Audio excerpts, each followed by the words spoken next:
A gente costuma pensar na capoeira como uma arte marcial, um esporte, uma dança, certo? Mas, e se ela for muito mais do que isso? Em uma cidade no Brasil, a capoeira se tornou uma força poderosa de mudança social. Uma verdadeira luta para manter um legado vivo. Vamos entender essa história. Nossa história se passa em Itabuna, lá no sul da Bahia. Nesse lugar, a ginga, o som do berimbau, isso tudo não é só parte da cultura. São, na verdade, ferramentas muito ativas que constroem futuros e resgatam jovens de situações de vulnerabilidade. E se a gente tivesse que escolher um ano que marca um ponto de virada nessa história, seria 2022. Foi nesse momento que a importância da capoeira foi finalmente reconhecida de forma oficial pela cidade. Olha só, em outubro de 2022, foi sancionada a Lei número 2065. E o que ela fez? Elevou a capoeira à categoria de Patrimônio Imaterial de Itabuna. Isso, na prática, significa que a cidade reconheceu que a capoeira não é só um esporte, mas um pilar da sua identidade cultural e social. Ok, mas para a gente entender como se chegou nesse reconhecimento tão importante, a gente precisa voltar um pouco no tempo, lá nas origens, e conhecer a instituição que está no centro de tudo isso, o Grupo Capoeira Raça. O Grupo Raça foi fundado em 1997 e, olha, ele rapidamente se tornou uma referência de excelência técnica. Isso não é só papo, não. Eles provaram isso vencendo nada menos que 4 competições estaduais. Isso colocou Itabuna no mapa da capoeiragem de altíssimo nível. E essa fundação tão sólida foi construída basicamente sobre 2 pilares. De um lado, o mestre medicina, Luiz Rocha, que foi o fundador institucional, o cara que deu a legitimidade, a tradição. Do outro, o mestre magrelo, Valdecir Alcântara, que era o gênio técnico que lapidou os atletas e levou o grupo às vitórias. Era a dupla perfeita de tradição e excelência. Mas a excelência técnica era só metade da história. Agora, o foco muda para o impacto social. E para isso, a gente precisa conhecer uma figura-chave.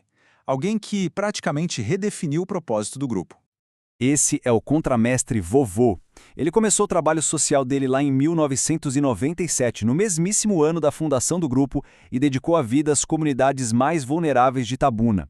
O impacto dele foi tão, mas tão profundo que, mesmo depois de falecer, ele foi homenageado em 2013, um baita testemunho do seu legado.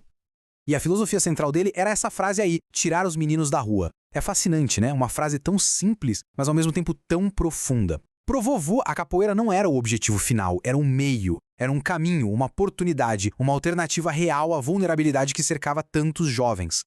E o jeito de ensinar do vovô era único. Ele ia para bairros periféricos, fazia questão de incluir todo mundo, como crianças com síndrome de Down, e o grande objetivo dele era democratizar o acesso à arte. É por isso que ele não era visto só como um mestre de capoeira, ele era um mestre no sentido social e filosófico da palavra. Então, fica aquela questão crucial. Quem ia dar continuidade a uma missão tão importante como essa? E é isso que nos leva ao protagonista da nossa história, o aluno que foi escolhido para carregar essa tocha. Esse é o Itamar Souza, mais conhecido como Contramestre Jaca. Ele entrou para a capoeira lá em 1999, sendo um dos primeiríssimos alunos do vovô no projeto comunitário do bairro Urbisive. Ali, ele não aprendeu só a lutar, ele herdou uma missão de vida. E essa tabela aqui, ela resume tudo de forma brilhante. O Jaca está no centro de uma linhagem muito poderosa. Ele herdou a legitimidade do mestre medicina e a excelência técnica do mestre magrelo. Mas a formação mais profunda dele, a alma do projeto, veio do seu mentor direto, o vovô. É exatamente por isso que o Jaca é descrito como um vetor de continuidade. Esse é um jeito bonito de dizer que ele não é só um sucessor. Ele é a personificação viva dos princípios do vovô. É a garantia de que o trabalho de uma vida inteira não ia acabar, mas ia continuar florescendo através dele. Então vamos ver como esse legado se manifesta hoje em dia e como o Contramestre Jaca está ativamente cumprindo a missão do seu mentor. A atuação do Jaca tem muitas frentes. Ele continua encenando nos mesmos bairros que o seu mestre, mas ele vai muito além. Ele atua como um verdadeiro articulador cívico, defende a educação antirracista nas escolas, colabora com o poder público para garantir recursos e ainda leva a cultura de Itabuna para o mundo, fazendo intercâmbios na Argentina e no Chile.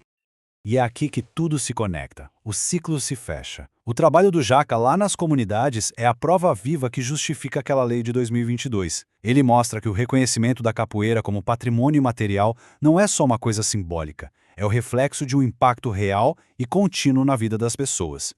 Porque, no fim das contas, é isso que está sendo ensinado. A capoeira, através de mestres como o vovô e o Jaca, se torna uma matriz de desenvolvimento humano. Ela ensina a disciplina, promove a saúde, educa sobre a história, mantém a tradição e, acima de tudo, cultiva o respeito.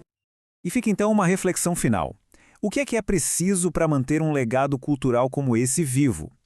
A história de Itabuna nos dá a resposta. É preciso um mestre com uma visão, como foi o vovô, um herdeiro dedicado para continuar a missão, como é o Jaca, e, claro, uma comunidade que abraça e valida essa luta, transformando uma arte em um pilar para o futuro.